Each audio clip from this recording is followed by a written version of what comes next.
Toda grande divisão da história começa antes do concreto. Antes das cercas, dos soldados e das armas, existe uma ideia.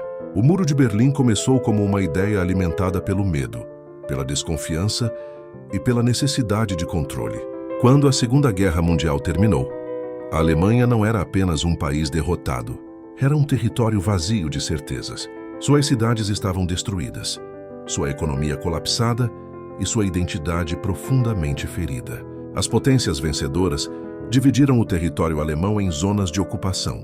Estados Unidos, Reino Unido, França e União Soviética passaram a administrar partes do país. Berlim, embora localizada em área soviética, também foi fragmentada. O que inicialmente parecia uma solução temporária, logo se transformou em um campo de batalha ideológico. O mundo não havia encontrado a paz, apenas substituíra bombas por discursos. De um lado, o capitalismo ocidental prometia liberdade individual, consumo e reconstrução econômica.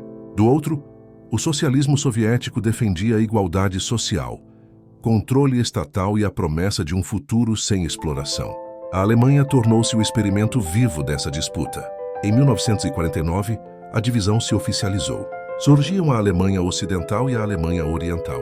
Dois países, dois sistemas, duas narrativas opostas. A diferença entre os dois lados rapidamente se tornou visível. No Ocidente, investimentos externos impulsionaram a economia. No Oriente, a reconstrução foi lenta, marcada por escassez, racionamento e vigilância política. A promessa de igualdade não se materializava no cotidiano. O resultado foi um êxodo silencioso. Entre 1949 e 1961, cerca de 3 milhões de pessoas deixaram a Alemanha Oriental em direção ao Ocidente. Não fugiam apenas trabalhadores comuns, mas profissionais qualificados, jovens e intelectuais. O regime perdia seu futuro. Para conter essa fuga, o governo da Alemanha Oriental, com apoio soviético, decidiu agir.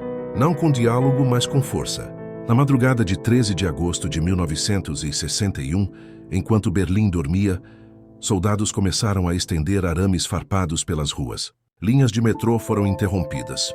Casas tiveram portas e janelas lacradas. Pessoas acordaram separadas de familiares que viviam do outro lado da rua. Em poucos dias, o improviso virou política permanente. O arame farpado deu lugar ao concreto. Torres de vigilância surgiram. Patrulhas armadas passaram a circular dia e noite. O muro não era apenas uma barreira física. Era um sistema completo de controle, projetado para impedir qualquer tentativa de fuga.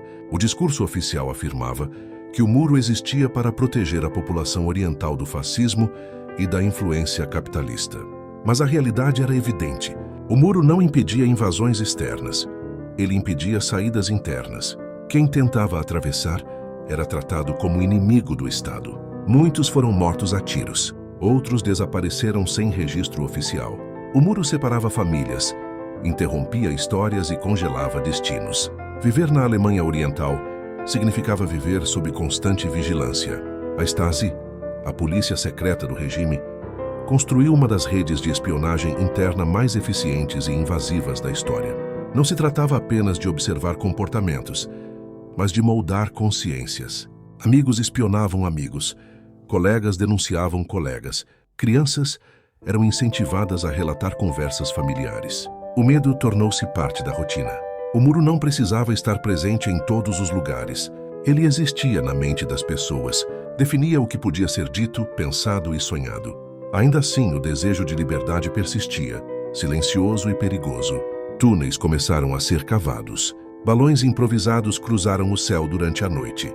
Carros foram adaptados para esconder pessoas em compartimentos impossíveis. Alguns conseguiram fugir, muitos morreram tentando.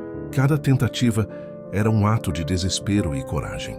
Enquanto isso, no lado ocidental, o muro se transformava em símbolo global. Líderes mundiais discursavam diante dele. Artistas o pintavam. Jornalistas o fotografavam. Para o mundo, ele representava a divisão ideológica do planeta. Para quem vivia à sua sombra, ele era apenas uma prisão. Com o passar dos anos, o Muro de Berlim tornou-se o ponto mais sensível da Guerra Fria. Tanques soviéticos e americanos chegaram a se encarar a poucos metros de distância. O mundo viveu sob a ameaça constante de uma guerra nuclear. Berlim era o lugar onde dois sistemas tentavam provar sua superioridade. Um prometia liberdade individual, o outro igualdade coletiva. Mas o muro expunha uma contradição impossível de esconder. Se o sistema era tão justo, por que precisava impedir seus cidadãos de sair? A propaganda tentou sustentar a narrativa oficial, mas a realidade cotidiana falava mais alto. O controle funcionava enquanto o medo convencia. Quando deixou de convencer, começou a ruir. Na década de 1980, protestos pacíficos começaram a se espalhar pela Alemanha Oriental. Pessoas comuns passaram a ocupar as ruas, exigindo mudanças. A União Soviética já não tinha força política nem econômica para sustentar seus aliados como antes. Em 9 de novembro de 1989, um erro de comunicação mudou o curso da história. Durante uma coletiva de imprensa, um porta-voz do governo anunciou de forma confusa que as fronteiras estavam abertas. A notícia se espalhou rapidamente. Multidões se dirigiram aos postos de controle. Os guardas, sem ordens claras, hesitaram. Diante da pressão popular, recuaram. O muro caiu sem explosões, sem tanques, sem tiros. Caiu porque perdeu sua legitimidade. Martelos quebraram o concreto. Pessoas atravessaram para o outro lado chorando, rindo, se abraçando. Famílias separadas por décadas se reencontraram. O mundo assistiu ao fim simbólico da Guerra Fria, mas a queda do muro não apagou suas consequências. Ela revelou feridas profundas. A reunificação alemã trouxe esperança, mas também desafios. Diferenças econômicas persistiram por décadas. Muitos cidadãos do antigo lado oriental carregaram traumas psicológicos profundos. A vigilância constante deixou marcas invisíveis. Para alguns, a liberdade chegou acompanhada de insegurança e perda de identidade. O Muro de Berlim caiu fisicamente, mas sua lição permanece. Ele nos lembra que muros não começam no concreto. Começam na aceitação do controle, na normalização da vigilância, na troca silenciosa da liberdade por segurança. Hoje vivemos cercados por muros invisíveis, muros ideológicos, informacionais, digitais. Não precisamos mais de torres armadas. Basta o controle da narrativa.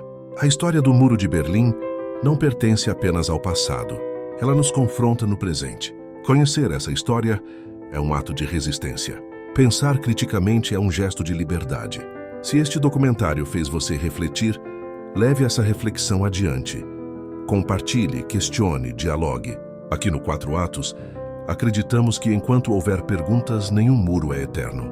Curta, compartilhe e inscreva-se no canal, porque lembrar é o primeiro passo para não repetir.